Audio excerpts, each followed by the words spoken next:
أعوذ بالله من الشيطان الرجيم بسم الله الرحمن الرحیم۔ انتہائی قابل احترام میرے ویورز، السلام علیکم ورحمۃ اللہ وبرکاتہ۔ یہ ایک واقعہ ہے جو میرے ساتھ پیش آیا، اور یہ سمندر میں، اور جس میں بڑے حیران کن چیزیں سامنے آئیں جس کے بارے میں میں علم نہیں رکھتا تھا۔ جیسا کہ میں آپ کو پہلے بتا چکا ہوں کہ کوئی چیز میں دیکھ لیتا ہوں تو سرچ کرنا شروع کرتا ہوں یہ ہے کیا۔ ظاہر ہے کہ آدمی بچپن میں اور جوانی میں جو کچھ سنتا ہے، دیکھتا ہے، پڑھتا ہے، تو وہ چیزیں اس کے ذہن میں ہوتی ہیں کہ اللہ تعالیٰ بارشیں برساتا ہے تو فصلیں اگتی ہیں، لوگوں کو پانی ملتا ہے اور یہ سب کچھ۔ لیکن میں جب شپ پہ تھا، اور یہ کہیے کہ میں تقریباً ایک ہزار نوٹیکل مائل سے بھی زمین کہیں قریب نہیں تھی، سینٹر میں تھے ہم، اور تو وہاں میں نے سمندر میں جہاز پہ کھڑا ہوا تھا باہر، دیکھا بڑی شدید بارش ہو رہی ہے، اتنی شدید بارش۔ میں نے کہا یار بجلی چمک رہی ہے، بارش ہو رہی ہے، میں نے کہا یہ کیا چکر ہے؟ نہ انسان ہے، نہ کوئی پودے ہیں، نہ کوئی فصل لگی ہے، تو یہ یہاں پہ بارش کیوں ہو رہی ہے؟ یہ مطلب کیا چکر ہے؟ یہ میری شروع کی بات ہے، جب میں سی میں گیا تھا اور فرسٹ ٹائم میں نے بارش کو اتنا شدت سے دیکھا۔ تو اس بات تو سمجھ میں آتی ہے بھئی اللہ تعالیٰ اپنی رحمت برساتا ہے تو لوگوں کو پانی ملتا ہے، فصلوں کو پانی ملتا ہے، زمین جو ہے وہ اس میں جان پڑ جاتی ہے۔ لیکن یہاں تو نمکین پانی ہے، اس کے اندر بارش کیوں ہو رہی ہے؟ اس چیز نے مجھے بڑا پریشان کیا۔ ظاہر ہے کہ ایک بالکل انہونی بات جب دیکھتا ہے آدمی تو پریشان تو ہوتا ہی ہے۔ میں نے کہا دیکھتا ہوں اس کے پیچھے راز کیا، کیونکہ میرا یہ ہے کہ میں دیکھ لیتا ہوں تو ذرا پیچھے پڑتا ہوں کہ ہے کیا مسئلہ۔ جب میں دیکھا کہ یہ پانی جو ہے، یہ پہلی بات تو پانی آیا کہاں سے؟ اللہ تعالیٰ نے قرآن پاک کا مطالعہ کیا تو پتہ چلا کہ اللہ تعالیٰ نے فرمایا کہ یہ پانی جو ہے یہ اس کو ہم نے اتارا ہے۔ قرآن پاک میں لکھا ہے اس پانی کو ہم نے اتارا ہے۔ جب میں نے غور و فکر کیا اور تحقیق کی تو پتہ چلا کہ آسمان میں پانی کے بہت بڑے بڑے گولے ہیں برف کے، اور وہ بہرحال جو سائنس ہمیں بتاتی ہے، اور وہ پانی جو ہے اس میں سے کوئی ایک گولا یہاں کے ٹکرایا، ظاہر ہے وہ اوزون میں داخل ہوا یا جہاں بھی اس میں ٹکڑے ٹکڑے ہو گیا، پھر وہ بارش کی صورت میں آیا اور اس قسم کے یہ یہاں پہ پانی آ گیا، زمین پہ پانی آ گیا۔ تو پانی کتنا آ گیا؟ یہ بھی تو کتنا پانی آیا تھا؟ تو قرآن پاک میں اللہ تعالیٰ فرماتے ہیں کہ ہماری حکومت پانی پہ تھی، یعنی اس کا مطلب یہ کہ زمین پانی میں ڈوب گئی تھی۔ میں ایک سائنسی رپورٹ پڑھ رہا تھا،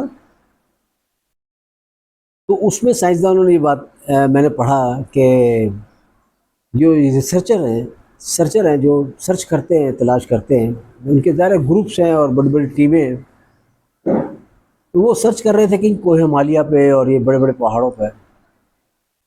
وہ کہتے ہیں کوہ ہمالیہ پہ ہم سرچ کر رہے تھے تو ہمیں مچھلی کے ڈھانچے ملے۔ ان کا مچھلی کے ڈھانچے یہاں کیا کر رہے ہیں؟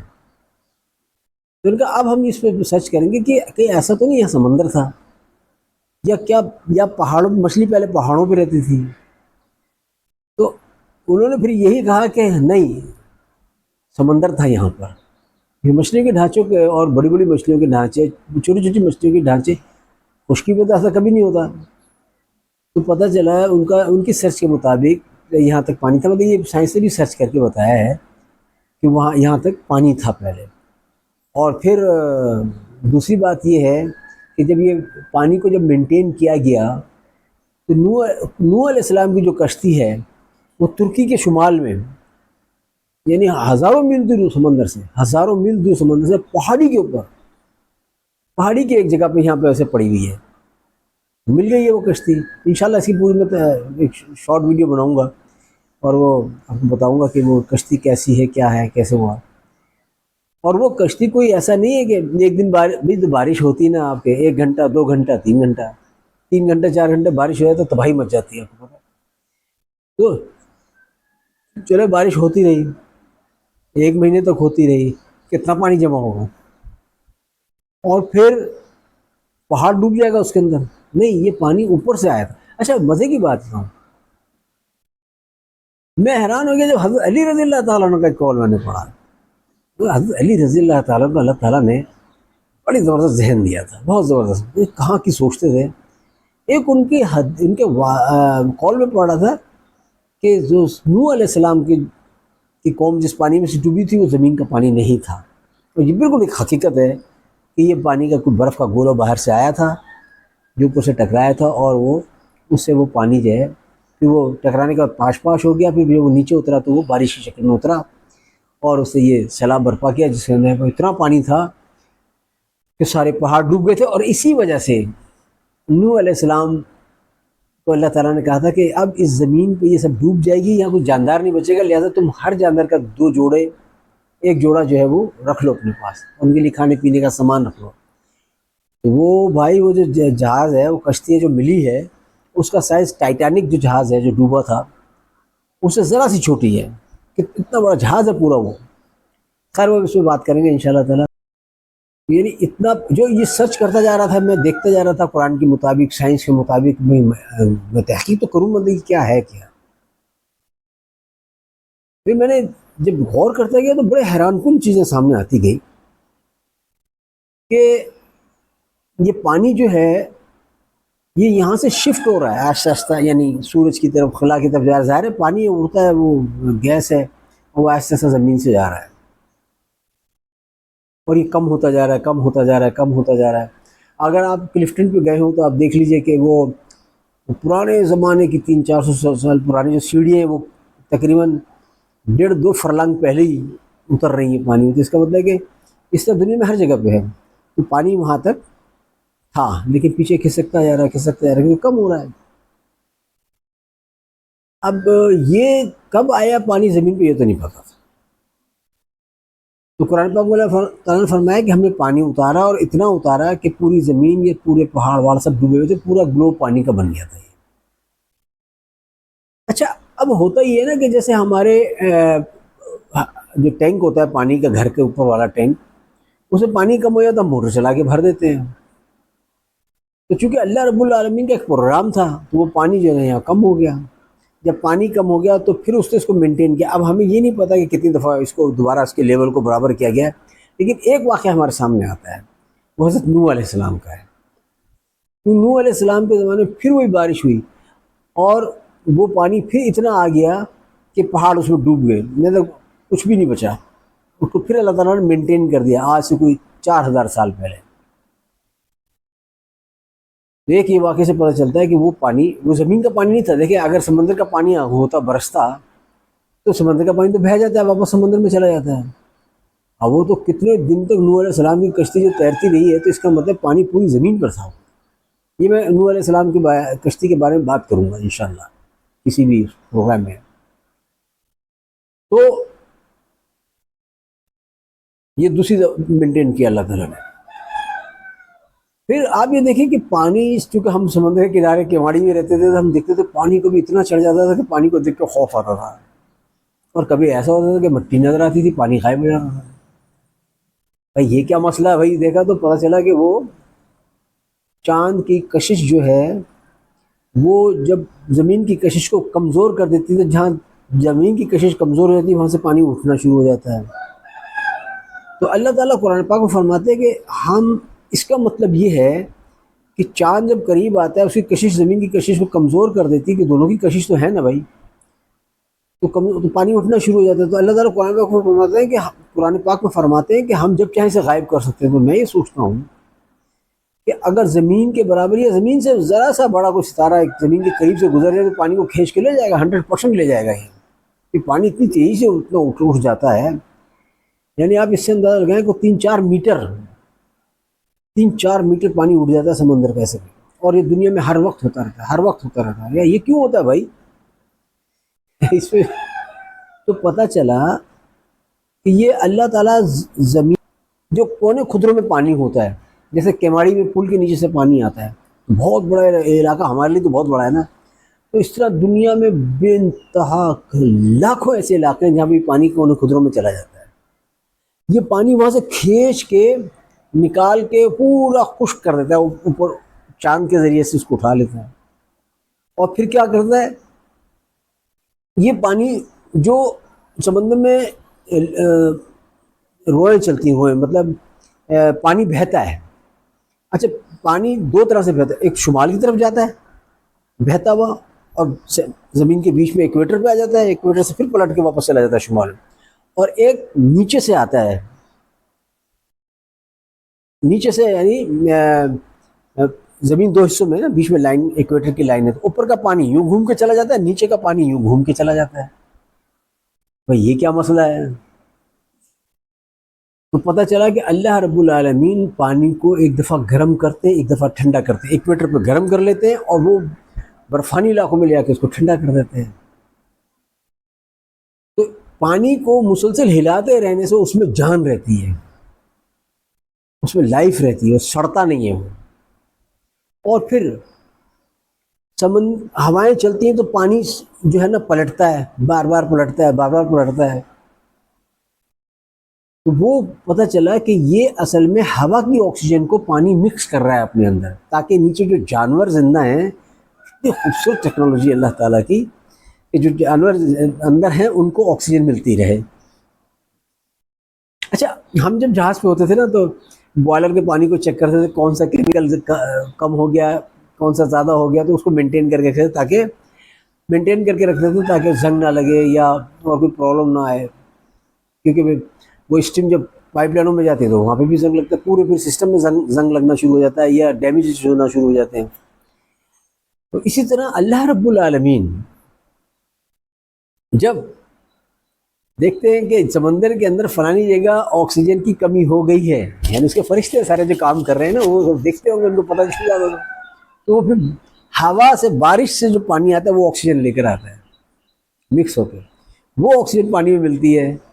دیکھیے، اور وہ جو جانوروں کے لیے کمی پوری کر دیتا ہے. یہ آکسیجن کہاں سے آتی ہے اتنی؟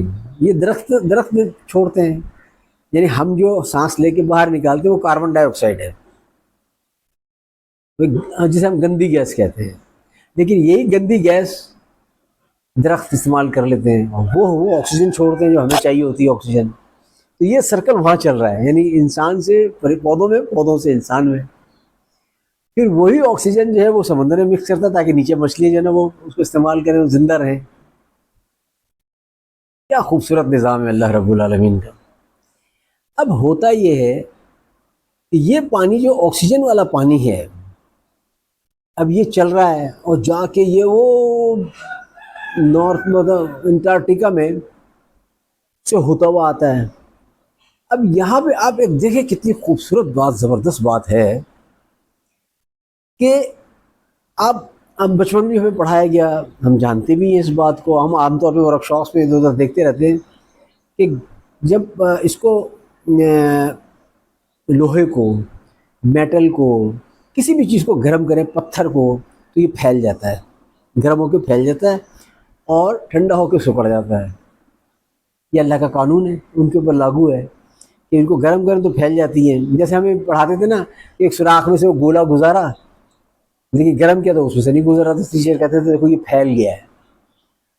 اب یہاں پہ آپ دیکھیں کہ اللہ رب العالمین اپنے قانون کو کیسے الٹ دیتا ہے. یعنی یہاں پر اللہ رب العالمین نے برف اور ہر چیز ٹھنڈی ہو کے سکڑتی ہے، لیکن برف ٹھنڈی ہو کے پھیل جاتی ہے. پانی جب ٹھنڈا ہو جاتا ہے اور برف کی شکل اختیار کرتا ہے تو پھیل جاتا ہے. یہاں قانون پلٹ دیا اللہ تعالیٰ نے. صرف واحد چیز ہے، اندازہ لگائیے کیوں بھائی ایسا کیوں ہے؟ تو پتہ چلا کہ اگر یہ برف نہ پھیلا کے اس کو پھیل جاتی تو ہلکی ہو جاتی ہے، اس کا والیوم بڑھ جاتا ہے اور وزن کم ہو جاتا ہے تو پانی پہ تیرنے لگتی ہے. تو اللہ رب العالمین نے اس برف میں یہ کوالٹی اس لیے رکھی کہ برف پانی پہ تیرتی رہے اور نیچے جتنا جاندار ہے پانی کے نیچے وہ زندہ رہے. اگر یہ وہی اصول ہوتا کہ لوہے کی طرح وہ ٹھنڈی ہو کے سکڑ جانے کا, تو یہ تو پانی کے نیچے بیٹھ جاتی, تو نیچے سارے جانور مر جاتے, نیچے سے تہ سے لے کے اوپر تک سب برف ہی برف ہو جاتی, سارے وہاں پہ سیز ہو کے مر جاتے جانور. تو اس سے ایسا قانون بنایا کہ برف پھر اوپر تیرتی رہتی ہے اور نیچے سے جانور زندہ رہتے ہیں. اب ان جانوروں کو آکسیجن چاہیے, کیونکہ وہاں آکسیجن کیسے ملے گی, وہ تو اوپر تو برف ہے, ہوا سے کیسے مکس ہوگی, نہ لہریں بن سکتی ہیں نہ کچھ ہو سکتا ہے. تو یہ جو پانی یہاں سے جاتا ہے آکسیجن سے بھرا ہوا پانی, یہ نیچے سے ہو کے آتا ہے, وہ سب کو آکسیجن دیتا ہوا آتا ہے, اور پھر جو ہے نا یہ یہاں پہ آ کے پھر دوبارہ آکسیجن لیتا ہے, پھر گرم ہو جاتا ہے, ایک دفعہ بالکل ٹھنڈا ہو گیا, پھر ایک دفعہ بالکل گرم ہو گیا, اور پانی ساند کے ذریعے سے سارے پانی کو سکیڑ لیا, سب مکس کر لیا, ایک دو سو چکر لگوا لیے. دنیا کا سارا پانی چلتا رہتا ہے, یعنی کم سے کم 2 ناٹ جو ہوتا ہے وہ 1 ناٹ تقریباً 2 کلومیٹر سے کم ہوتا ہے. نوٹیکل مائل جو ہے یہ سمندر کے لیے ہے, کیونکہ زمین گول ہے, تو جہاز بڑے لمبے لمبے سفر کرتے ہیں, وہ گولائی کا سفر ہوتا ہے, تو وہ میل بڑا ہوتا ہے بنسبت زمین کے میل کے. زمین کا میل جو کاؤنٹ ہوتا ہے سیدھا ہوتا ہے. تو 2 ناٹ کا مطلب یہ ہو گیا تقریباً 4.25 کلومیٹر کی اسپیڈ سے کم دنیا کا پانی ہر جگہ چلتا رہتا ہے. لیکن بعض جگہ پر 4 میل, اچھا دیکھیں سمندر میں بچے نہاتے ہیں نا, اور دیکھیں لوگ ڈوب جاتے ہیں, آگے چلے جاتے ہیں, تو ان کو یہ نہیں پتا ہوتا کہ یہ وہ پانی نظر آتا ہے کھڑا ہوا ہے, کھڑا ہوا نہیں ہوتا, وہ کھینچتا رہتا ہے, لے جاتا ہے. اس سے لوگوں کو معلومات نہ ہونے کی وجہ سے وہ اس میں پھنس جاتے ہیں, اور پھر اس کے بعد گھبرا جاتے ہیں, اور پانی پھر ان کو لے جاتا ہے. تو اسی طرح یہ پانی, اب یہ پانی عام طور پہ 4 کلومیٹر 4.25 کلومیٹر کے قریب اسپیڈ سے چل رہا ہے, نظر نہیں آتا. 4.25 کلومیٹر اتنا زیادہ رفتار نہیں ہے. یہی پانی آسٹریلیا کے, ہم جنوب میں تھے تو وہاں دیکھا ہم نے 18 کلومیٹر فی گھنٹے کی رفتار سے چل رہا تھا. 18 ٹھیک ٹھاک رفتار ہوتی ہے. تو یہ مختلف جگہوں پہ اس کی اسپیڈ مختلف ہوتی ہے, لیکن سارا پانی چلتا رہتا ہے, کہیں پانی ٹھہرا ہوا نہیں ہے. پانی ٹھہرے گا تو سڑ جائے گا, اس کے اندر کائی جم گا, اور مسائل پیدا ہو جائیں گے, بدبو ہو جائے گی. کیا اللہ کا نظام ہے کہ وہ اس پورے پانی کو چلاتا رہتا ہے, گھماتا رہتا ہے, پھر اٹھاتا ہے اور بارشوں کے ذریعے سے بناتا ہے. دیکھیں اب میں نے ایک مثال یہ پہلے بھی دی تھی, صدقے جائیں اس پروردگار کے, مہربان کے, رب مہربان کی. اس نے اپنی جانوروں کی زندگی بچانے کے لیے, ان کی ضروریات کو پوری کرنے کے لیے اپنا قانون پلٹ دیا کہ برف جو ہے وہ ایسا سالڈ ہے کہ جو وہ پھیل کے سالڈ بن جاتا ہے تو ہلکا ہو کے اوپر تیرنے لگتا ہے, باقی ہر چیز ٹھنڈی ہو کے سکڑ جاتی ہے. صرف یہاں پہ اللہ نے اپنا قانون پلٹا ہے کہ آپ جو گھر بناتے ہیں نا, پانی کا ایک ٹینک نیچے بناتے ہیں, ایک ٹینک اوپر بناتے ہیں, بیچوں سے موٹر لگاتے ہیں, پھر اوپر والے ٹینک سے پانی پورے گھر میں جہاں ضرورت ہوتی ہے وہاں پہ آپ دے دیتے ہیں. لیکن اب آپ کے استعمال ایک کمپلیٹ ہو گیا سرکٹ.